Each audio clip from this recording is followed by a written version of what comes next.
So it turns out Sarazanmai is going to my first Ikuhara work, and I'm glad I know of him now.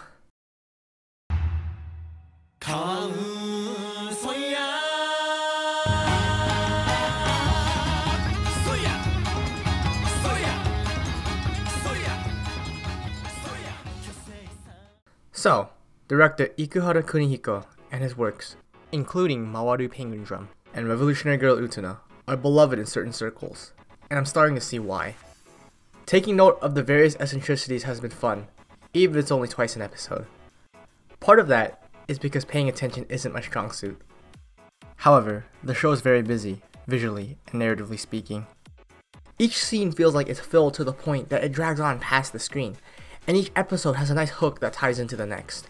With the help of some dedicated folk on the internet, I've been able to see it slowly come together into a work that examines the contradictory, transitory nature of human desire, through the eyes of those who would have plenty of trouble with them, middle school students.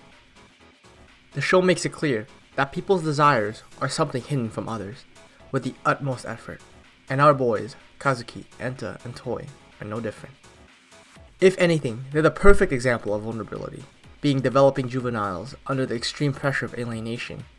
It's easy to see the hypersensitivity of how others perceive them, and no matter how the specifics differ from person to person, each desire is rooted in a connection to someone precious.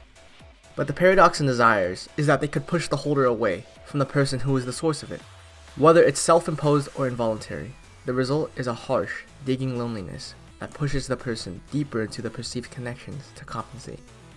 Though, even if these wishes are easily corrupted by perversion and cruelty, it's hard to deny their power in influencing the actions, and even the perception of the desirer. That's why I loved how the first half of the series used the Monster of the Week format, pitting the boys Ten Kappa against guys who are twisted by their desires. A fantastic sequence to watch each time, but one question that nagged at me when first watching was, why Kappa? After a little thinking and browsing, something interesting came up, and if you'll allow me to get a little Freudian, you'll see how he plays in. Take a good look at this Venn diagram I created, comparing Kappa and Freud. You'll notice the overlap is an anus, because they both have it on their minds 24/7. Seriously though, whether it be as the Shirikodama or as Freud's erogenous zones, the key here is that this area is seen as a seat of desire. The main source of tension for our boys is how they cope with acting out their wishes while hiding it from others, which is the main conflict of the psychosexual developmental stage. Translating his ideas of expulsion of attention, they could be understood in the show's context as the struggle between resisting and giving into desire. The funny thing though, is how much pain it seemed to put the boys through, and yet they persisted. For Kazuki, acting as the idol Sara in order to have some semblance of communication with Haruka, even if it was a literal and metaphorical burden that encumbered his daily life. Enta trashing their favorite place and stealing the plates of hope were only cries of attention so Kazuki would actually look his way and realize how important he was to him. Toi's undying loyalty and willingness to commit crime up to murder for his older brother, even if he was being used the entire time. Awareness isn't the problem here. They all knew. The contradiction found between selfish intent, wrapped in a selfless facade, helps distinguish between the desire and love that fuels the need for connections. Kazuki's arc gave an honest but understanding look at the struggle of how difficult it is for someone shrouded in conceit to tell the difference. As the viewer slowly learns, he intentionally distanced himself from his family when he learned that he wasn't related by blood, even though his mother, father, and little brother gladly welcomed him. This insecurity would temporarily reside when Haruka proclaimed that he and Kazuki were in the middle of a giant circle of connections. However, this peace would shatter after the traffic accident that left Haruka bound to a wheelchair. And so once more, Kazuki cut himself off from everyone and everything that he loved in self-imposed punishment. The irony of withdrawing though, was that he was blind to the hands that were reaching out. Kazuki's overwhelming sense of guilt from his attempt to connect with his birth mother became so much to bear that he couldn't even fully accept what he had done. The camera itself reflects this aversion, as the same shots of the family house back in episode 1 to reveal the accommodations made to make it wheelchair accessible. As he pushed himself away, he still sought some way to reach out to Haruka, even if it couldn't be as himself. These constant thoughts would plague him. It was my fault, he thought. I hurt Haruka, So now my only chance is to pretend to be the person Haruka looks up to, because I wasn't able to. The egotism behind all of his actions is clear, and reveals how such a self-centered view of relationships is incomplete, because it's a process that extends beyond one's own perspective. Just as you're connected to them, they're connected to you. So in spite of Kazuki's attempts of atonement by sacrifice, it was done to justify his own sense of retribution, which wasn't what Haruka wanted. It was just for him to smile again.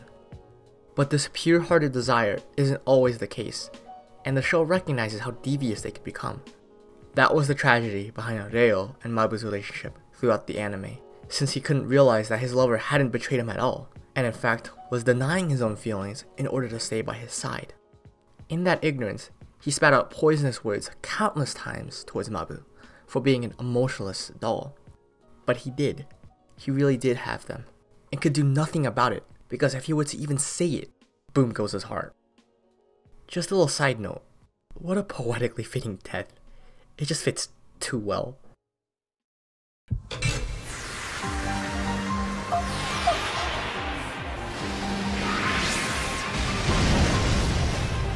And so, in his anger and desperation, Reo played along and helped Otter with his desired energy farming scheme in the hopes of regaining Mabu through a dish of hope, even though he was there the entire time. Reo's blindness made him as much a puppet as Mabu. That's where the final few episodes left us.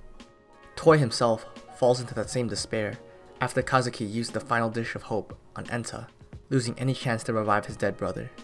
But before it's too late, a fittingly triumphant climax rejects the bleak conclusion the earlier episodes led us on. As the three free fall through the pure white void of ass, they bravely let out one last Sarazanmai, which really amounted to saying screw it to me. Screw it as in, I want to connect no matter what, even if I could get hurt, could hurt others, be abandoned, abandon others. The show did a lot in emphasizing the destructiveness of desire energy, but it's important to remember that it's just that, energy that could be directed one way or the other. Just like the water that it was associated with throughout the series, it's possible to take control of it yourself and use it to nourish your connections. They require care and attention because they're so fragile, but it'd be wrong to treat them as things to lock away. They're anchors, lifelines that allow you to keep pushing through the world. These 11 episodes were some of the fastest I've felt pass by in a while. So I could definitely understand those who felt that there really wasn't a chance to understand the characters deeper. The entire series seems to be something of an oddity for Ikuhara, given his history with long-running shows. So the challenge of providing a narrative with all the trademark quirks and a satisfying ending with its given episode count is something I respect. If this is what some fans consider to be one of his weaker series, I can't wait to see his others. One consequence of the storytelling mad dash though, is that all of the observations and comments I've made in this video only come from the anime series. I realize there is a lot of context I'm missing, like the in-universe Twitter account, as well as the prequel manga of the couple's hijinks.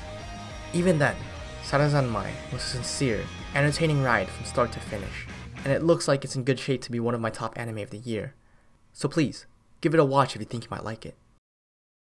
Okay, final thing I'm gonna say. Cappy's final form was, something else.